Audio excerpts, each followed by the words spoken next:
Hello po, magandang araw po sa inyo lahat. Narito po tayo para po sa pag-aaral ng salita ng Panginoon. Sa pagkakataong ito po, hindi po tayo naka-live. Tayo po ay naka-record ngayon. At ang ating pong teksto po nasa 1 Peter chapter 2, verse 9 po. At ang pinamagatan po natin to ng ating pag-aaral, tayo po ay isang espesyal na nilalang mula sa Panginoon Diyos. Basahin po natin ang 2 Peter, 1 Peter, sorry po, 1 Peter chapter 2, verse 9 and 10. But you are a chosen generation, a royal priesthood, a holy nation, His own special people, that you may proclaim the praises of Him who called you out of darkness into His marvelous light, who once were not a people, but are now the people of God, who had not obtained mercy, but now have obtained mercy. Ano po ang ibig sabihin sa ating pag-aaral nito? Pero bago po yan, tayo po muna ay manalangin. Let us all pray. O Lord God in heaven, Panginoon, marami pong salamat sa araw na ito. At amin dinadalangin na kami po ay patnubayan mo at gabayan ng banal na Espiritu upang Panginoon ang mga salitang ito ay amin po maunawaan at amin maisabuhay. Salamat muli Panginoon sa pagkakataong ito at kami po ay binigyan mo ng oras upang makinig ng iyong mga salita. Muli Ama, ito ang dalangin namin na pasasalamat sa pangalan po ng aming Panginoong Yesus. Amen. Okay po, so tuloy po natin ating po pag-aaral sa araw na ito po. So, alam niyo po, pag sinabing espesyal, mahalaga ka. Kaya po, alamin natin kung gaano tayo kahalaga sa ating Panginoon Diyos. At bago nga po pala yan, narito po ako sa tabing dagat. Narito po kami sa may Pangasinan. At medyo po nagre-recharge para po sa darating po na Mayo. At magkakaroon na naman po ng mga summer class tayo. Okay? So, alamin natin ngayon po ang sinabi ng Panginoon. Doon sa 1 Peter chapter 2, verse 9, sabi niya rito, but you are a chosen generation. Ano po bang ibig sabihin ng chosen generation? Kung titingnan po natin dito, no, ang chosen po hindi basta-basta pinili na lang basta-basta, hindi. It's not a random pick na tinatawag natin, kundi talaga pong pinili tayo ng Panginoon. Ano pong ibig sabihin niyan? Tingnan natin sa Ephesians chapter 1, verse 4 po. Ephesians chapter 1, verse 4. Samahan niyo po ako magbukas ng Biblia. Dito po. Tingnan natin po. Okay? Ephesians chapter 1, verse 4 po. Basahin natin. Ito po ang nakasulat. Ang sabi po niya, just He chose us in Him before the foundation of the world, that we should be holy and without blame before Him in love. So, yun po ang ibig sabihin pala ng chosen. Na po, talaga po nga, tayo po pala talaga ay pinipili na ng Panginoon ang mga maliligtas. Ano pong ibig sabihin ng pinipili ng Panginoon? Pinipili po ng Panginoon Diyos na ang mga sumusunod sa Kanya. Kapag sumunod tayo sa Kanyang salita, tayo po isa na pong chosen. Tayo po ay hinirang na po o pinili na po ng Panginoon. Sabi nga niya kanina sa 1 Peter, no, generation. Ano po bang ibig sabihin ng generation? Alam natin ang generation, ito po sinatawag na sa wikang English ay ethnicity na tinatawag po. Na po, ang salitang Griego nito ay tinawag po genos, na tinatranslate din po ito na isang pamilya. So, madaling salita po, pamilya. Pinili tayo na bilang maging pamilya ng Panginoon Diyos. Ayan po, na po, na binabanggit. Katulad po ng panahon ng araw, panahon nila Moses, sa Exodus chapter 6 verse 7, kung titignan po natin, tingnan niyo po, samahan niyo po ako. Exodus, tingnan natin, chapter 6 verse 7. Ang sabi po dito, natin, I will take you as my people, sabi ng Panginoon Diyos kay Moses, and I will be your God. Then you shall know that I am the Lord your God who brings you out from under the burdens of the Egyptian. Sa madaling salita, sabi ng Panginoon, kukunin ko kayo bilang isang maging tao ko, maging kapamilya ko, at ako ang inyong magiging Diyos. So yung pala yung sinasabi ni Pedro, na we are a chosen generation. Tapos sinabi niya doon, a chosen generation, a royal priesthood. Ano naman po ibig sabihin ng priesthood na tinatawag natin? No? Ibig sabihin ng royal priest, ito po ay saserdote na naglilingkod sa Panginoon Diyos. Kaya sabi niya po, royal. Anong ibig sabihin ng royal priesthood? Associated po sa kaharian. Associated po tayo sa hari. Ano po yung nasabi nito yun? Sabi niya, a nation. No po? Ano po ibig sabihin ng nation? Similar to a generation, but typically, associated with a place, a homeland, a place where we belong. So, kung titignan natin kanina, pinili, tapos maging tao, maging pamilya ng Panginoon, at meron tayong talagang pinabibilangan. Yung homeland po na tinatawag natin, katulad po binanggit niya po dito sa Hebreo, chapter 11, verse 13 to 16. Basahin po natin, mga kapatid. Samahan niyo po ako, chapter 11 po, verse 13 hanggang 16. Yan, medyo pumahangin sa paligid natin ngayon. No, po, tabing dagat po kasi tayo. Hebrews chapter 11, sabi niya, these all died in faith, not having received the promises, but having seen them afar off, were assured of them, embraced them, and confessed that they were strangers and pilgrims on the earth. For those who say such things declare plainly that they seek a homeland. Na po, hinahanap nila yung tahanan. Isang lugar na sinasabi na binabanggit dito. So, kung titignan po natin mga kapatid, ang ating po pinag-aaralan ngayon yung sa 2 Peter, no po, 1 Peter chapter 2, sabi niya doon, no? Sabi niya dito, no, homeland na binabanggit, katulad ng panahon ng araw, sinasabi niya dito. Okay? So, malinaw na sinasabi dito natin ng Panginoon na tayo daw po ay may isang lugar. Dahil nga tayo po ay pinili na ng Panginoon Diyos na sinasabi niya. So, kaya pala sinabi ni Pablo sa atin, naalala niyo po, sabi sa atin ng Pablo, no, we are no longer citizens of this world, but we are citizens of heaven. Our citizenship is in heaven.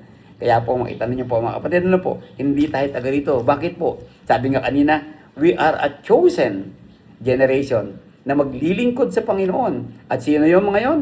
Yun daw po yung mga tao na patuloy na susunod sa mga utos ng Panginoon Diyos. Kaya sabi nga niya, di ba, people, sabi niya, no, a generation, his own special people. Talagang acquired. God is acquiring each one of those who will obey Him to become His own special people. At kasama nga tayo po diyan, mga kapatid, no po? Ibig sabihin, we belong to Him.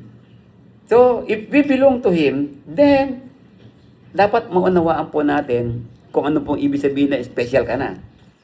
If you belong to God, then we must always obey in His word, and we must always remain holy in His sight because God is holy. Tandaan niyo po kanina, royal, associated tayo sa hari. Kaya dapat po nandun tayo, we are a royal people ng Panginoon. Kaya sabi nga niya kanina, special eh. Bakit po naging special? Why are you become special? Diba kung minsan pag special ka, may kahalagaan? No po, tinan niyo po ano po ibig sabihin niyan. Mahalaga tayo dahil po binili tayo ng dugo ng Panginoon. Hindi tayo basta-basta binili ng kung anong bagay. Binili tayo ng dugo ng ating Panginoon, ng nag-iisang anak ng ating Panginoon Diyos, ang ating Panginoong Jesus. Di ba sabi doon, di ba? No? We were bought by a price. And what price of that? The blood of Jesus was shed for us. Tingnan niyo po, how special are you? Gaano ka kahalaga sa Panginoon? You are so special. Dugo ng Panginoon ang pinambili sa iyo. Kaya dapat po, mga kapatid, pahalagahan naman natin yan. Pahalagahan natin ang pagpili na tayo paggawa ng Panginoon na ikaw ay isa ng special. Isa, isipin mo yun. Kaya lang kung minsan, binabaliwala natin ang Panginoon Diyos. Nakakalungkot po yan. Binigay nga niya tayo, binili nga niya tayo ng kanyang dugo, pero hindi natin inaari. Tandaan niyo po, special ka. Di ba? Special ka. Mga kapatid, special tayong lahat. Sabi nga doon, then if we are special, ang sabi nga kanina sa 1 Peter, tinan niyo po, basahin natin ulit. Tinan niyo po mga kapatid ha, diyan lang kayo. Basahin natin ulit. If you are special, a royal priesthood, a chosen generation, then, ang sabi niyo kanina, tinan niyo po, that you may proclaim the praises of Him. Now, kung ikaw ay a holy nation, hinirang ng Diyos, you must proclaim. Ano yung proclaim mo? The praises of Him. Now, how are you going to proclaim the praises of God? Kung patuloy tayong gumagawa ng masama. Christians, we are already Christian who've been chosen by God because we obey, then we must not become a hypocrite Christian. Monday, gagawa ng ganito. Tuesday, ganito. Second, pagdating ng linggo, pupurihin ng Panginoon. Ang sabi ng Panginoong Hesus, itong mga taong ito, pinupuri ako sa kanilang bibig, pero kanilang mga puso ay malalayo. So, ganun po mangyayari sa ating lahat. Hindi natin binibigyan ng halaga ang mga pagpili o pagbili sa atin ng Panginoon. Walang halaga ang dugo ni Kristo sa buhay mo, kapatid. Walang halaga. Kaya napakahalaga po, we must proclaim the praises of Him. Anong ibig sabihin nito po? Dito po, kung titignan natin dito from the Greek word na exangelio, no? Associated with the root word of evangelist. So, you are not just a royal priesthood, you are an evangelist. And we are all evangelists. Yun yun po. Kaya dapat naunawaan natin lahat yan. Ano po? So, we are all evangelists. What does it mean? Evangelist is proclaim ng salita ng Panginoon. But the problem, we did not proclaim the gospel of God in our life. We must live the gospel of Christ in our life, mga kapatid. Kaya sabi nga po niya dito, di ba? No?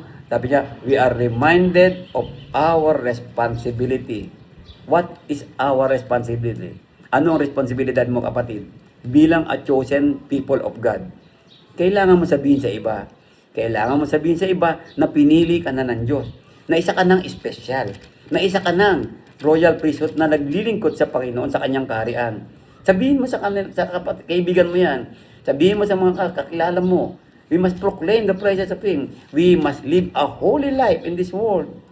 Holy life po, mga kapatid. And living a holy life, we must always serve the Lord. Especially when when His holy people or when His chosen people assemble together tuwing linggo. Kaya pag nag-assemble sila pag linggo, dapat nandun tayo. Because why? We are proclaiming the praises of God. Because this is our responsibility. Di ba? Sabi nga ng Panginoon, all authority in heaven and on earth has been given unto me. Go. Go. Why? Why Jesus telling us go? Because we are the chosen people. We are the people of God. Di ba? Sabi kanina sa Exodus, di ba? They will be my people and I will be their God. Now, I would like to ask you, is God your God? If your answer is yes, then are you proclaiming the praises of Him?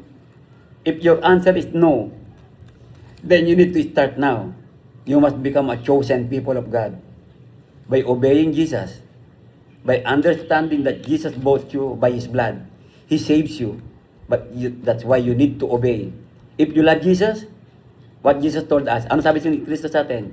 If you love me, keep my commandments. Yan po sinabi ng Panginoon. Ano po? So kung titingnan natin, every creature. Who is every creature? Sinong creature nandoon? Yung mga nasa nilagay, naghahanap ng homeland ng Panginoon. Yung mga nandoon sa kaharian ng Panginoon Diyos. Yun mga nilalang na yan. Yan niya po sinabi. Colossians chapter 1 verse 23. Basahin ko po Colossians chapter 1 verse 23. Ang sabi niya po dito, natin, if indeed you continue in the faith, grounded and steadfast, and are not moved away from the hope of the gospel which you heard, which was preached to every creature under heaven, of which I, Paul, became a minister. So dapat po, sa lahat ng nilalang, we must proclaim the praises of God. Sa lahat ng nilalang, tandaan niyo po, ikaw din ay isa ng nilalang ng Diyos. So mag-invite tayo na sila ay maging kasama natin, become a chosen people of God. Kaya po mga kapatid, niyo po napaganda. Ano po? Huwag natin kakalimutan po yan mga kapatid. Jesus came to save us. Jesus teach us. And He teach others.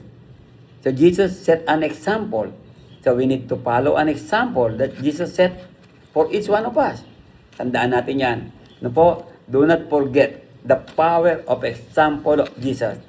Sabi ni Kristo, you are the light of this world. A chosen generation, If you are a holy people, a chosen people, then you will become a light of this world. And a light of this world must always shine. That is proclaiming the praises of God. And then niya po, yan yung nasabi doon. Kaya sabi niya po, yan, tandaan niya po Matthew chapter 5, verse 13 to 16, naalagay po yan, mababasa natin yan. You are the salt of the earth, sabi doon. Kaya sabi ng Panginoong sa atin, sa pamamagitan ni Pablo, sabi niya, take heed to your doctrine. Panindigan ninyo ang mga aral. Mga aral nino? Mga aral ng ating Panginoon.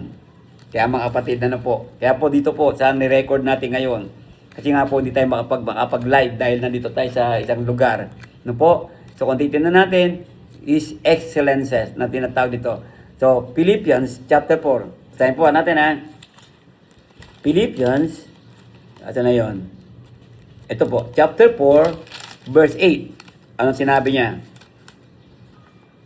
Finally, brethren, whatever things are true, whatever things are noble, whatever things are just, whatever things are pure, whatever things are lovely, whatever things are good report, if there is any virtue, and if there is anything praiseworthy, meditate on this thing. This is the royal priesthood, your responsibility. Being a priesthood of God, being a royal priest of God, a servant of God, kailangan po natin i-meditate ang mga bagay na ito. Ang mga bagay na katanggap-tanggap, mga bagay na matuwid, mga bagay na dalisay, mga bagay na kaibig-ibig, mga bagay na may mabuting report na tinatawag, may mabuting balita. Kaya po yan, dapat po, we should always proclaim the praises of God. Yung lalim ng salita ng Panginoon Diyos. Po, kaya sabi nga ng Panginoon Diyos yan, no, na makakita natin. Kaya po, sabi nga niya, binabasa natin kanina, 1 Peter, ano po, siya na yun. Dito na, basahin natin ng 1 Peter naman. 1 Peter chapter 5, verse 11, ano sinabi ni Pedro dito? Ayan, sabi niya, to Him be the glory and the dominion forever and ever. What does it mean? Ano po ibig sabihin yan? Yan ang buhay mo. Yan ang buhay natin bilang a chosen generation. Kailangan po nakapagbigay tayo ng glory sa Panginoon forever and ever. Dominion, naghahari ang Diyos sa buhay natin forever and ever. Kaya po mga kapatid, huwag natin sayangin ang pagiging chosen natin. Huwag mong sayangin ang pagbili ni Kristo sa buhay, sa kaluluwa mo, sa pamamagitan ng kanyang dugo. Tandaan natin ang lahat ng bagay sa mundong ito, pertaining to life and godliness, kailangan natin yan. Dapat our life must always pertain to spiritual life and godliness of God. Ay nakikitaan tayo. Because why? Because we are proclaiming His praises. We are a chosen generation, a chosen people of God, a royal priesthood na po, yung ating pinag-aaralan ngayon. Ngayon po, katanong natin, are you grateful? Are you grateful for all the blessing that you receive? Mga blessing na tinatanggap mo, grateful ka ba? Kung grateful ka, then you need to proclaim the praises of God. You have the blessing. But the question, are you sharing your blessing? What blessing? Unang-una, all spiritual blessing. Sinare mo ba yan? Mga spiritual blessing mo sa ibang tao.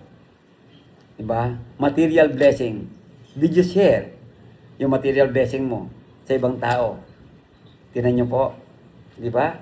So, yan ang titinan natin mga kapatid. No? Sabi niyan, in every word that we have, in every life that we have, we must glorify God not just by words, in our action. In our action, mga kapatid. We must glorify. Why? Because we are a chosen generation of God. Pinili ka Pinili ka na. No po, wag mo na sayangin ang pagpili sa'yo para hindi ka na malagmat. Hindi ka na maiwan pa. Pinili ka na, wag ka na magpaiwan pa. Ayan po, no? Sabi niya, Tinawag tayo mula sa kadiliman, di ba? Sabi kanina, di ba? Sabi doon, titignan natin. Sabi niya, see? So, tinawag tayo mula sa kadiliman. Sabi nung kanina, yung binabasa natin kanina. Tingnan niyo po. Who were not people but are now people of God, who had not obtained, but now have obtained mercy. Sa verse 9 nga, sabi nga doon, who called you out of darkness into His marvelous light. Kita niyo po, ba? Ganda no po. See? Tinawag ka sa kadiliman at inilagay ka sa liwanag na niya. Liwanag nino? Liwanag ng Diyos. Why? Because you are a chosen generation. God loves you, loves us, and He don't want us na manatili sa kadiliman. Kaya nang sumunod tayo, mga sumusunod sa Kanya, inaalis niya na sa dilim. Gusto mo bang maalis sa kadiliman, kapatid? Kaibigan?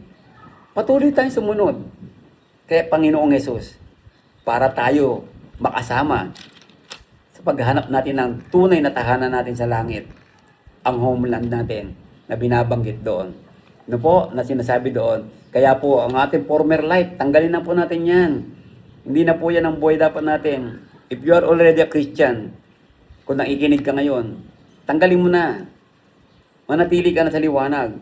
Huwag mo na sayangin pa ang duong ibinuhos ni Kristo para sa iyo. Dahil ikaw din po ang mapapariwara. Tandaan niyo po, panahon ng araw sa Israelita, maraming hindi nakapasok sa kaharian sa lupang pangako. Ngayon din po, hindi lahat ng nasa Church of Christ ay pupunta sa langit. Tandaan niyo po, nandiyan ang unang paghuhusga. Ang unang husgahan po ang church ng Panginoong Hesukristo. Kung sino yung tapat, kung sino yung tunay na patuloy na nagbibigay papuri sa Kanya. Those who are proclaiming praises to Him not just by words, but in obedience, in action, in every aspect ng buhay natin. Nandiyan po. Ano po? Tandaan natin, Jesus is the light of the world. And now, you are the light. Tandaan mo yan. Ano po? We are now His people. What kind of people? Special people of God. Ano po? Once not a people, but we are now changed. Sabi nga doon, ano po? Sabi ng Panginoon, they are my people. Tandaan niyo po. Di ba? Sinasabi. So, binigyan niya tayo ng awa. He has shown us mercy. Because of His mercy, God chose us. With mercy, He has forgiven us. Pinatawad niya tayo. Ano po, na sinasabi doon. Mercy shown to him who had not obtained mercy. Yung hindi pa po nakakakuha ng awa ng Diyos, pinapakitaan pa rin ng awa ng Diyos. Nandyan ang awa ng Diyos lagi. Huwag mo sayangin ang awa ng Diyos. Habang tayo ay may buhay, andyan ang awa niya. Mahal ka ng Diyos. Mahal tayo ng Diyos. Let us boldly come to Him for mercy. Even though you were baptized, let us always come for the mercy of God. That tayong lahat ay maligtas. Tayong lahat ay manatili sa Kanyang kandungan upang makapasok tayo sa homeland, ang langit na tinatawag natin. Kung titingnan natin sa sulat ni Pablo, sa sulat ni Pedro, titingnan natin, nandiyan po. When God choose Israel to be chosen people, a peculiar people. Now, panahon natin ngayon, we are now part of spiritual Israel. We are now the chosen people of God. In everything, there is neither Jew nor Greek, slave nor free, ang lahat ng susunod sa utos ng Panginoon Diyos. Kahit sino ka man, anuman dami ng kasalanan mo, andyan ang Panginoon, ang awa ng Diyos. Mahal ka niya. Sumunod ka, bumalik ka sa Panginoon Diyos. And you will become a special people of God. Do you want that? Gusto mo ba yan? Kung gusto mo yan, gawin mo na hanggat may oras pa, hanggat may buhay pa. Tandaan mo yan. No? Sa buhay natin yan. Kaya po, habang dumarating ang buhay natin, habang mumatagal ang ating buhay, Binibigyan tayo ng pagkakataon ng Panginoon na maalala natin. Always remember this, that you are His chosen people. If you are not yet a chosen people, there is time. There is still time. Sumunod ka na sa Panginoon. Obey Jesus now. And you will become His own special people. If you are now baptized, then remain. Manatili ka as a chosen people of God. Huwag ka na maging ipokrito. Tanya po, huwag ka nang kakampi pa sa lahat ng uri ng kasamaan, sa mga kasalanan ng sinasabi sa Biblia. Huwag ka nang kakampi pa dyan. Kumampi ka sa Panginoon, sapagkat na kay Kristo ang liwanag. Kaya po mga kapatid, sa araw na ito, sana po lagi natin maalala yan, na tayo po ay special people of God. Magandang araw po sa inyong lahat.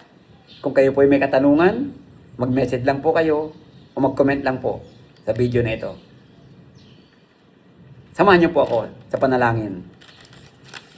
O Lord God in heaven, Panginoon, salamat po sa pagpili mo sa amin bilang siyang lahing hirang at chosen people. At salamat po sa pagbibigay mo sa amin ng pagkakataon na maglingkod sa iyo. Salamat, Panginoon, na ginawa mo kaming a royal priesthood. Salamat, Panginoon Diyos, that we have an access to you because you are our King. Ikaw ang aming hari.